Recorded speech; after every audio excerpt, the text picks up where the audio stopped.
Folks, Dr. Mark here, your chairman of the board of the Chiropractic Trust, and I am here again yet on part two with the illustrious, the notorious, the incredible, the highly esteemed Dr. Joe Donofrio. How's it going, brother? Wonderful. What a great vocabulary you have. I'm working on it. I'm still young, so I've got to learn a word a week. Joe, you know, our last interview was a big hit. People really enjoyed it.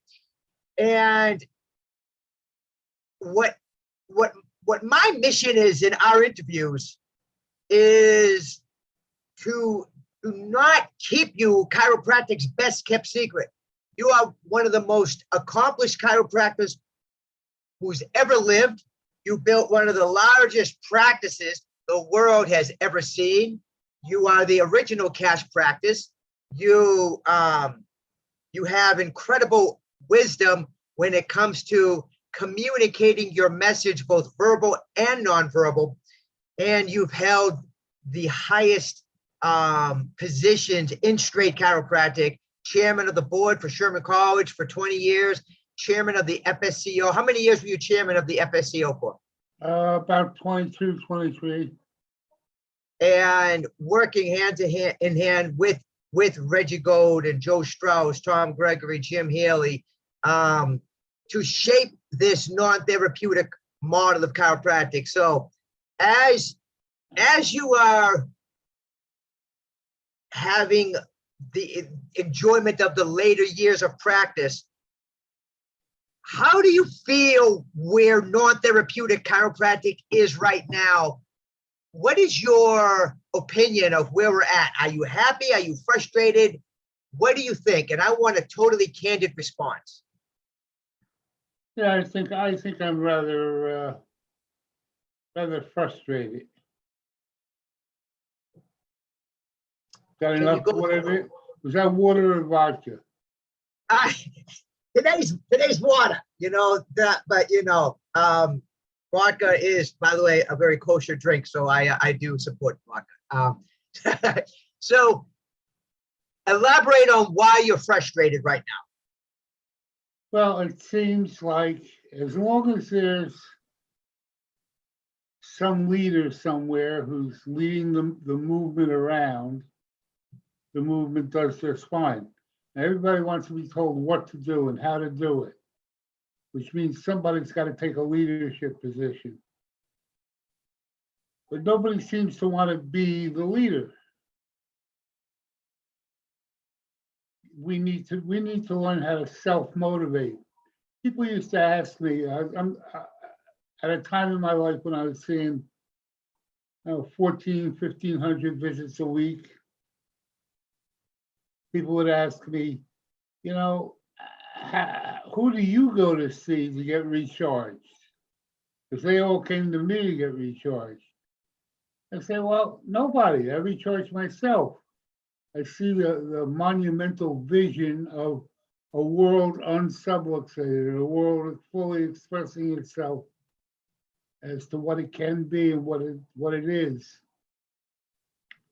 And getting people to that place, getting people to understand that this is not healthcare, this is not getting rid of symptoms, this is not making sick people well. This is about people expressing their innate potentials better. And that's an almost sacred mission. It's a mission that's much bigger than the mission of a surgeon or a medical doctor or a Mexican chiropractor who's treating something. And we're the only ones in the world who do it. And that generates in me the desire to go back into that office again on the next day and talk to another couple of hundred people about it and hope that they're going to ask me lots of good questions. The better the questions are, the better my answers get. And the more I tell them about where we're going, where we are going collectively. We're all on this spaceship together. And we're headed for the moon and Mars and beyond. But it's not my spaceship, it's our spaceship. Every human being in the world deserves to have this kind of chiropractic care. And little by little, one by one, you get through to them. And you see the light in their eyes one day say, oh, I know. I never forget, I had this woman just absolutely loved me. And every chiropractor has patients like that. Absolutely loved me, would come in and always had something pleasant to say, very often bought me presents and brought her whole family in, her son, her daughter-in-law, all the people in her neighborhood, all of her friends. But she would come in and I'd say, hey, what's up today? And she would, as she was standing on the high-low table waiting to go down, she'd say, well, I have a little headache. I woke up with a headache this morning. What do you think it is? And I'd look at her and say, well, I don't really know. I don't know what it is, and it's not my job to know what it is. What we're going to do is check your spine, find your subluxations, correct them, and let your body express itself as fully and completely as it can. Think that's a good idea? Oh, yeah, sure. And we put the table down, I palpate her, adjust whatever was out, correct her subluxations, and the table would come up. Finally, after about 6 years of going through this same routine every time she came in, she comes in one day and I said, so what's up today? And she'd say, well, no, wait a minute. I know whatever's up today, you're going to check my spine, put me down on the table here, check my spine, find out where my subluxations are, correct them, and let my body as fully as possible express itself, right? And I just looked at her, I wanted to hug her. Unfortunately, she was married and so was I, and it's never a good idea to hug your female patients. So. And what if they hug you? Oh, that's okay. Yes. Got to come from them. Fair enough. And I was so happy. I finally got through, but it took 6 years. Yeah. Oh, yeah, man. It's that kind of perseverance. You got to just hang in there and keep saying the same thing. You got to have more courage, more guts, more moxie, more of everything than they have. Be determined to get through to them. And then she truly understood. And what was interesting, I thought, is after that, she still sent in patients, but they came in with better attitudes. They weren't looking for a cure for their backache as much. So it really was a great breakthrough. You multiply her by 100, 1,000 patients a week, patient visits that you see each week, you can change your little corner of the world. Absolutely. If we all do that, not going to take too many of us to change the world entirely. But getting that kind of vision and that kind of tenacity, where you just hang on and you won't take no for an answer, and it's going to be, you know, it's like, well, it's like the fighting you used to do, Mark, when you were younger and able to do it. You know, you won, not because you were the biggest, the best, the fastest, the strongest. You won because you were determined not to lose and because you were determined to win. And it's the same thing in chiropractic. You have to be determined. We are going to do this thing. I'm going to change you. I'm going to give you a new point of view, a new world view. And in return, you're going to go tell other people. And together, we're going to change our world. There's so many things there, Joe. And there's no doubt persistency, consistency, tenacity, moxie. You're saying the same thing over and over, maybe changing a tonality, maybe changing a little bit of some kind of dynamic to create more of a connection. You mentioned leadership, that was short on leadership. What would you like to see from leaders in the non-therapeutic model? What qualities would it take to lead this model and to grow this model? Well, I think first they have to understand this model. A lot of people who say they're straight chiropractors may well be straight, but they're not non-therapeutic straight. And they don't fully understand that we're not here to get sick people well. We're not here to play doctor. We're here to correct subluxations and get a better expression of life. And once they understand that model, what's the next move? The next step is a desire to get other people to understand that. And that's doing things much like what you do, going out to seminars and conventions and classes and talking about it and explaining it, how it works. I think a lot of people over the years, after they heard the explanation, said, wow, that really makes a lot of sense. Sounds pretty easy. Sounds like, well, it might even be a fun way to practice. And I would say, yes, yes, yes, yes, yes to all of that. But then they'd say, but can you really make a living doing that? I mean, can you get people to come in every week, once a week, every week, or several times a week, every week, for the rest of their lives? Are they willing to pay for that?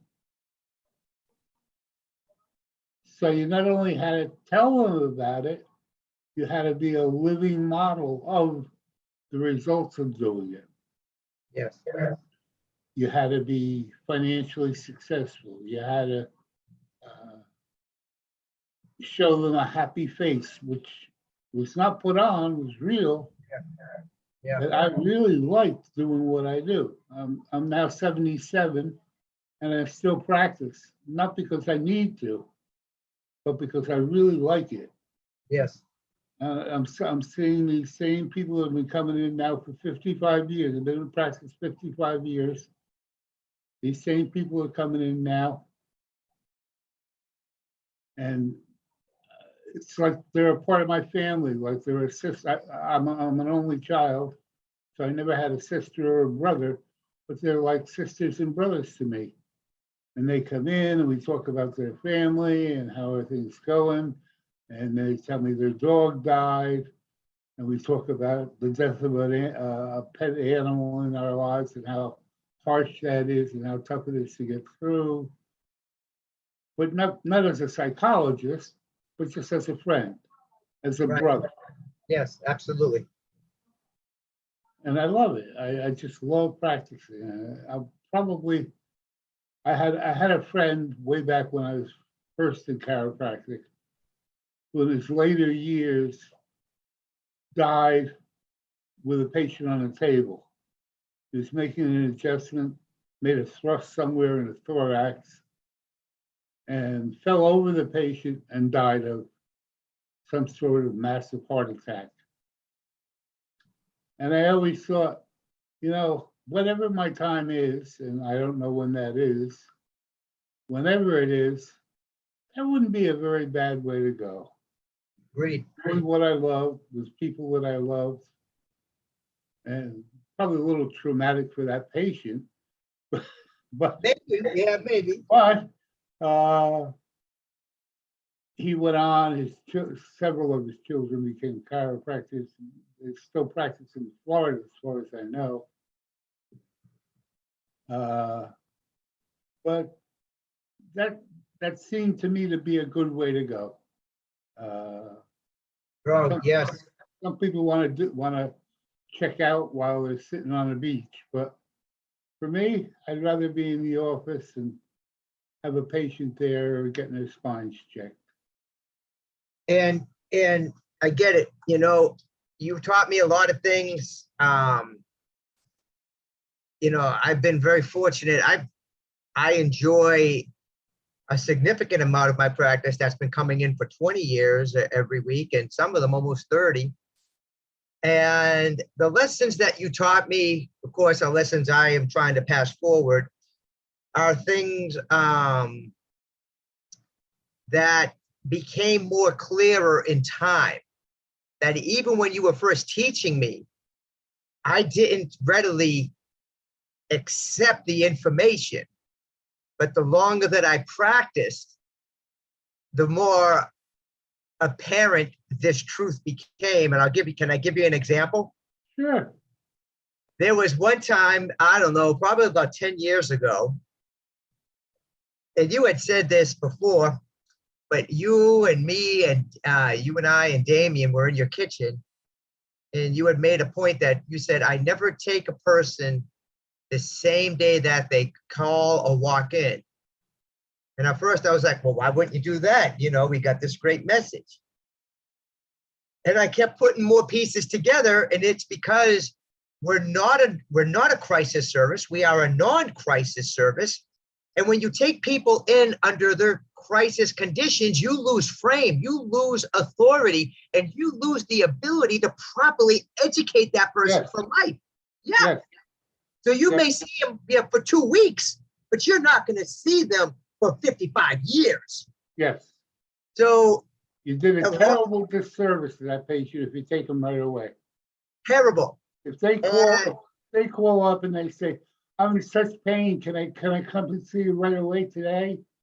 And you say yes, what you're saying is, sure, come on down, I'll address your pain. Exactly. And then to try to get them from that to, this is not a pain care service, is virtually impossible. It's impossible. It's not going to happen. Now, it being impossible is a small dent in my finances.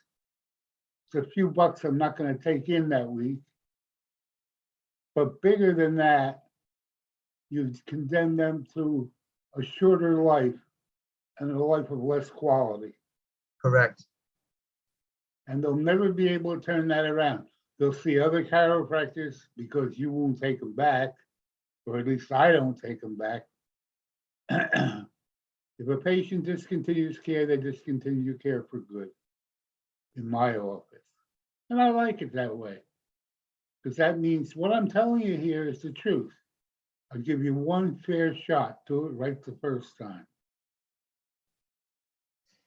And this is where I kind of evolved from what you're saying. Like you, I see my practice members more than I see my own family. I see them more than I see my son, more than I see my dad, my sister, right, my nieces, brother-in-law. So when I'm in a consultation that we scheduled later in the week, and another thing, like I don't want to do more than 2 consultations a day. 2 is I'm filled up for that day. Yes, we'll push it down to the next day. The question that I'm asking myself is, do I want to see this family every week for the next 30 years? So I'm qualifying them. Right. You know, because we know we have something you need. We know we have something that's going to allow a better quality of life, a more fuller expression of life. The question is this the right place? Do you buy into the objective of this office 100% so we can have a great relationship? Right. And I think what happens, Joe, is there's too many chiropractors that are desperate and will compromise those values to start people under the false pretense that they can change their mind in regards to the intentions of why they even started. Right. Right. I never forget, I was in the office of a young chiropractor, and I'm sitting in his waiting room, waiting to get a few minutes to talk to him privately. And lining the walls of his office are a million of these health track things. Chiropractic and asthma, chiropractic and lumbago, chiropractic and sciatica. So when I went inside, we talked about what I was there to talk to him about. I said, since I'm here, I'm going to poke my nose in your business a little bit. Those tracks out there are really counterproductive. You're going to bring them in. They're going to pick up those tracks, especially if they have some of those symptoms, or if they know somebody who has some of those symptoms, and they're going to take them home and give them to them. And is that really what you want them to do and take away from your office? Then you're gonna bring them into the office at some point and give them an orientation. And you're gonna tell them all about straight chiropractic and correcting subluxations, just because subluxations are bad things and inhibit life. And they're gonna say, but it said it's for asthma. That's what the pamphlet said in your office, doc. And you're undoing all the stuff that you're doing. I used to do another thing. When I was first in practice, I had one of these light up illustrators, you know, the autonomic nervous system with the buttons that you press and the light blinks. Okay. If you have a subluxation here, it affects this. And I have a subluxation here, it affects that. Like the Merrick there. Yeah. And it was so stupid. These are lessons I learned from my own practice. I gave them this great orientation. It took me years to develop. And I thought it was the best in the entire universe. And some people heard it and agreed. A few people didn't, but I never talked to them anymore. But then we get all done, we go into the adjusting room, and I'd stand them up in front of the telestrators, and I'd say, you got a subluxation here, and I'd point to Atlas and press it. And they'd see all of the lights dim. And then they'd say, you have a subluxation here, fourth dorsal. And they would press that, and they'd say, oh, that goes to my heart and lungs, huh? And we go through the whole thing. And I would spend then 10 minutes of my own doing, undoing the stuff I had just spent an hour teaching them. Yeah. So the most consistent, the most important thing that young, especially young people need to learn is be what you say you are. Yes. Do what you say you do. Fluency. Don't fake it. Look at everything you do and think and say, how congruent, how consistent is that with the truth I just told them in the story of chiropractic? Right. And if it's not 100%, make it 100%. It's that simple. And that is the key to success. That's how you get hundreds of people coming to your office every week. Yes. Because you're consistent. You are what you say you are. I'm a GPC practitioner, a box on the wall. Yes. We don't set any fees. Patients pay according to their means. Now, I can't tell you, I bet you 70, 80% of the patients who came to me over the years really believed that I was just doing it to start my practice up. And somewhere a year or two down the line, I would probably start charging them a fee. They thought it was some kind of gimmick. And I've had them tell me 20 years later, you know, I always thought you were too good to be true. And I'm so glad now, 20 years later, to find out that you were exactly what you said you were. And I have so much respect for you because of that. So our relationship took on a new meaning. Yeah. This was not just a doctor-patient relationship. This was something much, much more than that. Yes. Absolutely. And you say, you know, we must become. So I think this is a good point. I think it's a misunderstanding of fake it till you make it. No, practice it till you make it. Be relentless until you make it. Have moxie till you make it. Have integrity till you make it. But become that. Right. And I mean, how many chiropractors? And I for me, this is an important question. How often do chiropractors have their own spines checked? Right. You know, are they going 2, 3, 4 times a week to have their spine checked? Are they checking their family that often? Right. Because, how are you going to bring it to the world? How are you going to sell it if you're not sold, if you're not doing it yourself? Yep. What else frustrates you about where we're at in non-therapeutic chiropractic in regards to reaching the world? Well, I think we had made some wonderful progress in having a school, actually two schools at one time, that taught straight chiropractic, and some wonderful progress in having national organizations and several state organizations that all propagated straight chiropractic. And I thought we were coming along. And then people got tired of the fight.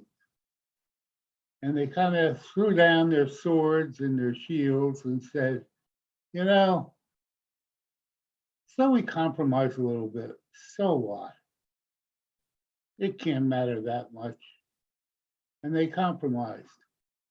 And now we have one school that teaches something pretty close to non-therapeutic straight chiropractic.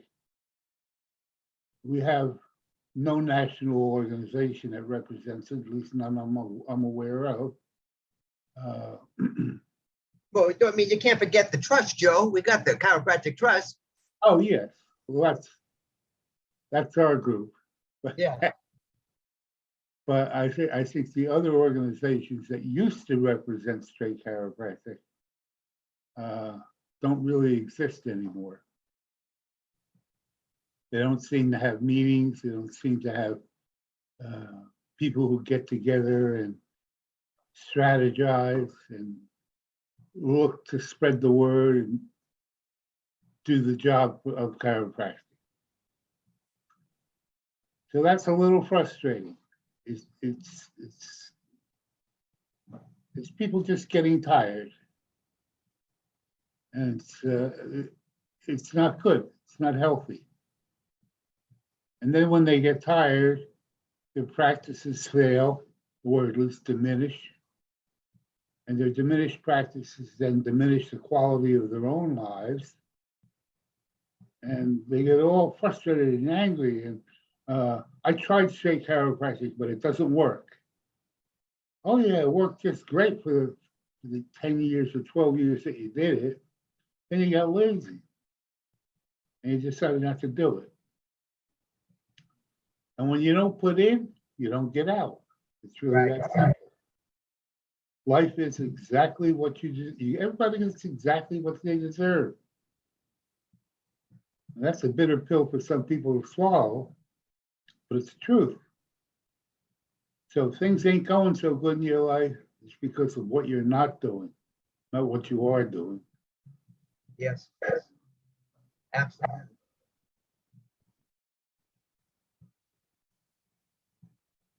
Having one of the largest practices in the world, as you did, perhaps seeing more visits in one day than any other chiropractor working by themselves at 500. How were you able to find the time to give back to your profession, to your model? Because there was no internet in those days. You were traveling, you was involved heavily with the Garden State Chiropractic Organization, the FSCO National Organization, and Sherman College. How were you able to have the time, also being married and having 3 sons? How did you structure your life with time management? There's the key. You just said it. I could not have done any of it without a loving wife and family all solidly behind me and willing to give me the freedom to do those things. Most people don't get lucky enough to have a family like that. But our family realized that they were involved and were making their contribution to chiropractic.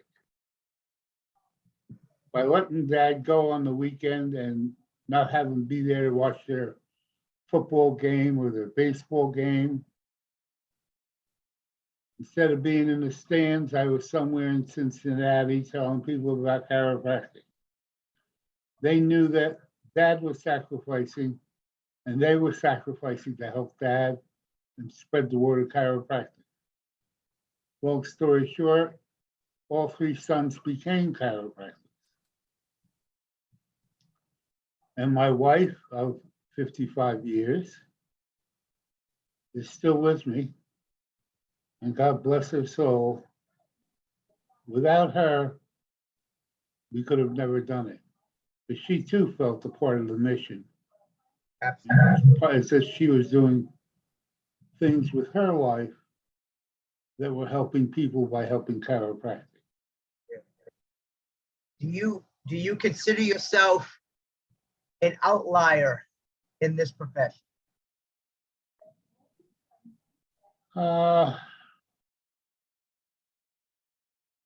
Yeah, if by outlier you mean different than most. Yeah. Yeah, I'm different than most. But then I've always prided myself on being different than most. I like being different than most. Yeah. I can only imagine, because you were part of Reggie's like first philosophy class at Columbia Chiropractic College. Is that correct? Yes, I was. So he must, I can't imagine what he was thinking when you and Joe Strauss were in the same class. He must have been thinking, oh, this is going to be a breeze. We're going to be pumping out these chiropractors every year. Yeah, he did. He did. That was, at that point, that was his mission. He was my philosophy instructor at what was then Columbia. Later on became New York College of Chiropractic. And he kind of figured if he could just keep getting classes like ours, and there were about 70 or 80 in our class. If we could just do that every year and pump them out and send them all around the world to establish practices and spread the word, I think I got the impression anyway that he felt like in 10 or 20 years we got this thing licked. Yes. What he didn't count on is Dr. Napolitano, who was the president of the college, didn't like Reggie having his own little following. And there was a big hubbub between them, and Dr. Napolitano eventually let Reggie go. Even though Reggie was no longer teaching there, he would still once a month hold meetings, philosophy sessions at his home in Spring Valley. And all of us would show up there. We'd show up around 7, 8 o'clock at night and stay until 4 in the morning. And just talk philosophy, and talk chiropractic, and what if and how, and what are we going to do? And we'd strategize where chiropractic was going. And we planned, we talked. By the time I graduated, I already had a notebook full of office plans. I had four plans, what it would look like, where it would be, what my office procedures would be. I already knew how I was going to practice. You look at today's graduates, they can barely figure out if they're going to adjust anybody and how. You know, I don't know. Our lives were entangled in chiropractic. It wasn't just a way to make a living. Correct. It was Yes. our reason for living. It was a part of your identity of who you were. Yes, absolutely. Knowing Reggie as long as you have, and perhaps being one of his closest friends, Reggie taught and was president at different, colleges and organizations. Was there ever a time that there wasn't turmoil? I know Reggie was always a rebel, but it just seems like, Reggie's purpose and mission was always bigger than any bureaucracy that may have been necessary or political agenda. and it was always like having to move on. Was there any stability at all in this movement? Actually, he looked for instability.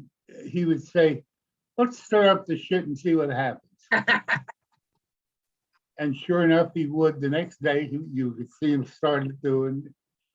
And in a month or two, things got so stirred up and mixed around that people started calling into question this or that or what they were going to do and how they were doing it.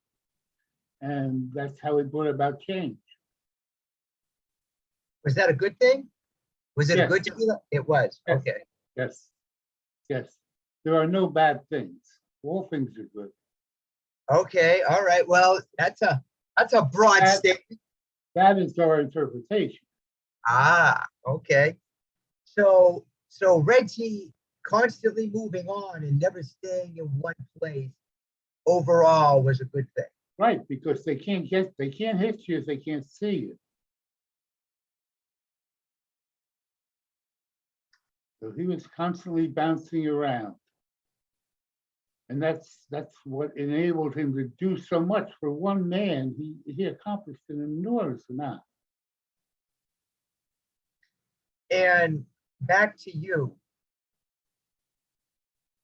Do you consider yourself obsessed with chiropractic? I think anybody successful at anything is obsessed. You have to be obsessed with the thing, whatever it is. You look at anybody who's successful in any line of endeavor, in any place in life, they're obsessive. Yes. And that's usually exclusionary. It means Yes. they're focused on one thing to the exclusion of everything else in life. Absolutely. Yes. And Unfortunately, we're raised in a society that says, don't be obsessive. correct. It's a bad thing. But it's not a bad thing. It's a good, healthy thing. Especially if you want to have some meaning, you want to leave behind your name on something.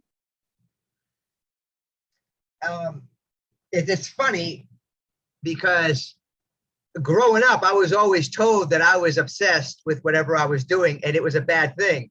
And people said this to try to discourage me and change me, where all it really did was reinforce, okay, I'm a freak. I love this. People don't get me. I'm just going to keep doing it because Right. you know, Right. they don't like me anyway.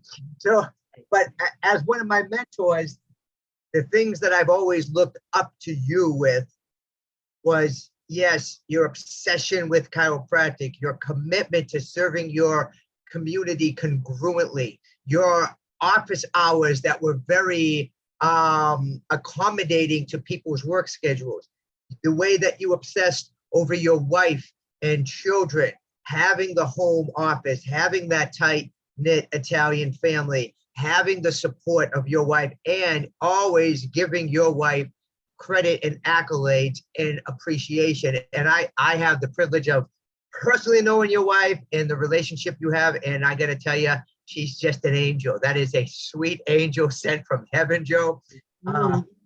She is. So, the last question. This has been great, by the way. Have we failed in chiropractic as a whole since the days of DD and BJ in creating more leaders? Have we not put enough effort in shaping, modeling, and creating leaders to succeed us? Yeah, but I think that's not a function of anything in chiropractic. It's just a function of the way society sees things today. There is not an underlying tone in education of greatness and leadership. It's not a part of the process. You go to chiropractic college, you learn how to be a chiropractor, but you don't learn how to be a leader. There's no effort in creating classes that are leadership oriented. All those years that I was chairman of the board of Sherman, now the board is in charge of what the college teaches. and it makes the decisions. We used to make decisions, and we used to add leadership classes and highly specialized and focused classes that would enable our graduates to not only practice chiropractic and make a living, but to also lead chiropractic. And we like to produce leaders, not just a group of people who know how to give an adjustment, but leaders who can explain to the world why that adjustment is terribly important and essential to life.